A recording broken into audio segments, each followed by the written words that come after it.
Hello friends, welcome to Swathi 223 foods. ఈరోజు నేను share చేయబోతున్న రెసిపీ బ్రోకోలీ సలాడ్. మన బోన్ స్ట్రెంథనింగ్కి, మన ఇమ్యూనిటీ సిస్టమ్ స్ట్రాంగ్గా ఉండాలి అన్నా, మన విటమిన్ కే కావాలన్నా, కాల్షియం కావాలన్నా, మ్యాగ్నీషియం కావాలి అన్నా మనం రోజు తినే డైట్లో బ్రోకోలీని ఖచ్చితంగా యాడ్ చేసుకోవాలి. ఇప్పుడు సీజనల్గా బ్రోకోలీ దొరుకుతుంది కాబట్టి అందరూ ఈ రెసిపీని చేసుకోగలరు. అదేవిధంగా మీరు ఛానల్ని మొదటిసారి చూసినట్లయితే లైక్ చేయండి, సబ్స్క్రైబ్ చేయండి. మీరు చేసే లైక్ నా వీడియోని ఎక్కువ మంది షేర్ చేస్తుంది. ఇక్కడ నేను రెసిపీకి మెయిన్ ఇంగ్రీడియంట్గా బ్రోకోలీ 250 గ్రామ్స్ తీసుకున్నాను. వీటిని పువ్వులుగా కట్ చేసుకున్నాను. కట్ చేసుకున్న తర్వాత హాట్ వాటర్లో 1/2 టీ స్పూన్ సాల్ట్ వేసుకోవాలి. సాల్ట్ 1/2 టీ స్పూన్ వేసేసుకొని మిక్స్ చేసుకోండి. మిక్స్ చేసుకున్న ఈ వాటర్లోకి మనము కట్ చేసి పెట్టుకున్న బ్రోకోలీని వేసుకోవాలి. బ్రోకోలీ కట్ చేసుకునే ముందు ఫ్రెష్గా ఉన్నది మాత్రమే తీసుకోండి, లేదంటే వీటిలో కూడా చిన్న చిన్న పురుగులు ఉంటాయి. నీట్గా క్లీన్ చేసుకొని కట్ చేసుకోండి. పురుగులు ఏమీ లేకుండా చెక్ చేసుకొని ఆ తర్వాత మాత్రమే కట్ చేయండి. ఇప్పుడు వీటిని వేడి నీళ్ళల్లో వేసేసాక ఉడికించే పని లేకుండా 10 నిమిషాలు అలా సైడ్న పెట్టేసేయండి. 10 నిమిషాల తర్వాత చన్నీళ్ళు తీసుకోండి ఒక బౌల్లోకి. అందులోకి వేసేసుకొని 2 సార్లు ఇలా చన్నీళ్ళల్లో వాష్ చేసేసుకోండి. ఇక్కడ చూపించిన విధంగా పిండేసుకోండి. పిండేసి చన్నీళ్ళల్లో పెట్టేసేయండి. చన్నీళ్ళల్లో పెట్టేసిన తర్వాత మనము రెసిపీకి వాడుకోవాల్సి ఉంటుంది. చన్నీళ్ళలో నుంచి కూడా తీసేటప్పుడు మనము స్క్వీజ్ చేసి తీసుకోవాలి, లేదంటే మనం చేసుకునే సలాడ్ స్పాయిల్ అయిపోతుంది. చూసారు కదా, వీడియోలో చూపించిన విధంగా వాష్ చేసుకోండి. ఇప్పుడు పిండేసుకున్న దాన్ని మనం ఒక ప్లేట్లోకి పెట్టేసుకొని సైడ్న పెట్టేసుకోవాలి. మిగతా రెసిపీ ఏంటో ఫాలో అయిపోండి. ఎప్పుడైనా సరే వీడియోని స్కిప్ చేయకండి. స్కిప్ చేస్తే కంప్లీట్గా ఏమేమి ఇంగ్రీడియంట్స్ వాడామో మీకు అర్థం కాదు. సలాడ్ చేయడానికి ముందుగా ప్యాన్లోకి 1/2 టేబుల్ స్పూను నెయ్యి తీసుకుంటున్నాను. నేను ఇక్కడ 1/2 టేబుల్ స్పూను నెయ్యి అయినా బటర్ అయినా తీసుకోవచ్చు. ఇందులోకి 1/2 కప్పు స్వీట్ కార్న్ కూడా స్వీట్ కార్న్ కూడా ఫ్రెష్గా ఉండేవి చూసుకోండి. ఎప్పుడైనా సరే మనం సలాడ్ చేసుకునేటప్పుడు మనం తీసుకునే వెజిటబుల్స్ అన్నీ కూడా ఫ్రెష్గానే ఉండాలి. స్వీట్ కార్న్ కూడా ఇలా సైడ్కి పెట్టేసుకోండి. నేను ఈ 1/2 టేబుల్ స్పూన్ నెయ్యిలోనే అన్నీ ఫ్రై చేస్తున్నాను. ఇప్పుడు కట్ చేసుకున్న జీడిపప్పు కూడా వేసుకోవాలి.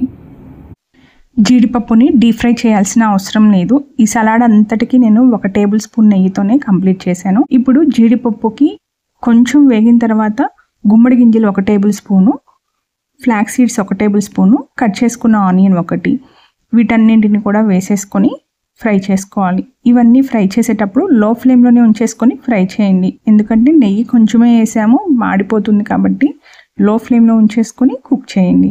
ఇవన్నీ వేగిన తర్వాత మనము ఇంకొన్ని ఇంగ్రీడియంట్స్ని యాడ్ చేసుకోవాల్సి ఉంటుంది. వెల్లుల్లి రెబ్బలు 4 తీసుకోవాలి. వీటిని చిన్నగా కట్ చేసుకోండి. మరీ పెద్దగా కాదు, మరీ చిన్నగా కాకుండా కట్ చేసుకున్న వాటిని మనము సలాడ్లోకి వేసుకోవాలి. అవి కూడా వేసేసిన తర్వాత గోల్డెన్ కలర్ వచ్చే వరకు ఫ్రై చేయండి. ఇప్పుడు పన్నీర్ క్యూబ్స్ 50 గ్రాములు వేసుకోవాలి. ఇందులోనే నెయ్యి ఇంకొక 1/2 టేబుల్ స్పూన్ వేసుకోవాలి.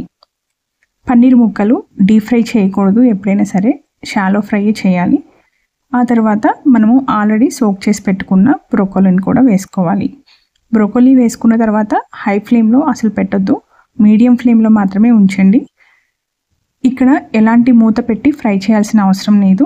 7 నిమిషాల వరకు కంటిన్యూస్గా మిక్స్ చేస్తూనే ఉండండి. బ్రోకోలీ త్వరగా కుక్ అయిపోతుంది. ఇందులోకి సాల్ట్ కూడా వేసుకోవాలి. సాల్ట్ 1/2 టీ స్పూన్ వేసుకోవాలి. మీరు మీ రుచికి అనుగుణంగా సాల్ట్ని వేసుకోవచ్చు. సాల్ట్ వేసిన తర్వాత కూడా బ్రోకోలీని మిక్స్ చేస్తూ ఉండండి. అప్పుడు సమంగా పట్టేస్తుంది. బ్రోకోలీ అంతా కూడా ఉడికిపోయిన తర్వాత ఇందులోకి మనము మిరియాల పొడి వేసుకోవాలి. మిరియాల పొడి 1 టీ స్పూన్ వేసుకుంటున్నాను. ఎండుమిర్చివి రేకులు, ఎండుమిర్చి మిక్సీలో వేసేసుకోండి. ఇలా కోర్స్లీ గ్రైండ్ చేసుకోవచ్చు. చిల్లీ ఫ్లేక్స్ రెడీ అయిపోతాయి. ఈ చిల్లీ ఫ్లేక్స్ కూడా 1/2 టీ స్పూన్ వేస్తున్నాను. వీటన్నింటినీ వేసిన తర్వాత ఇంకొక 2 నిమిషాలు లో ఫ్లేమ్లోనే ఉంచేసుకొని ఫ్రై చేయండి. ఇప్పుడు మొత్తం కుక్ అయిపోయింది. కుక్ అయిపోయిన తర్వాత స్టవ్ ఆఫ్ చేసుకోండి. ఇందులోకి కట్ చేసుకున్న స్ప్రింగ్ ఆనియన్ వేసుకోవాలి. ఇప్పుడు ప్లేట్లోకి సర్వ్ చేసుకోవాలి. ప్లేట్లోకి సర్వ్ చేసేసుకున్న తర్వాత రెసిపీ కంప్లీట్ అయిపోయింది అనుకోవద్దు, ఇంకొన్ని ఇంగ్రీడియంట్స్ని యాడ్ చేయాలి. ఈ సలాడ్ మొత్తాన్ని ప్లేట్లోకి వేసుకొని సర్వ్ చేసుకునే ముందు మీరు కొంచెం చల్లారిన తర్వాత మాత్రమే నిమ్మకాయ రసము 1 టీ స్పూన్ వేసుకోండి. నిమ్మరసము 1 టీ స్పూన్ మీకు ఇష్టమైతే వేసుకోవచ్చు, లేదంటే స్కిప్ చేయొచ్చు. నేను ఇక్కడ నిమ్మరసాన్ని అయితే వేయలేదు. మీరు పుల్లగా టేస్ట్ కావాలనుకుంటే వేసుకోవచ్చు. ఇందులోకి దానిమ్మ గింజలు 1/2 కప్పు వేసేసుకొని సర్వ్ చేసుకోవాలి. దానిమ్మ గింజలు వేశాక ఈ రెసిపీ చాలా టేస్టీగా అనిపించింది నాకైతే. నేను అందుకే మీకు ఈ రెసిపీని షేర్ చేయాలనుకుంటున్నాను. మీకు రెసిపీని నచ్చినట్లయితే లైక్ చేయండి, సబ్స్క్రైబ్ చేయండి. Thank you for watching.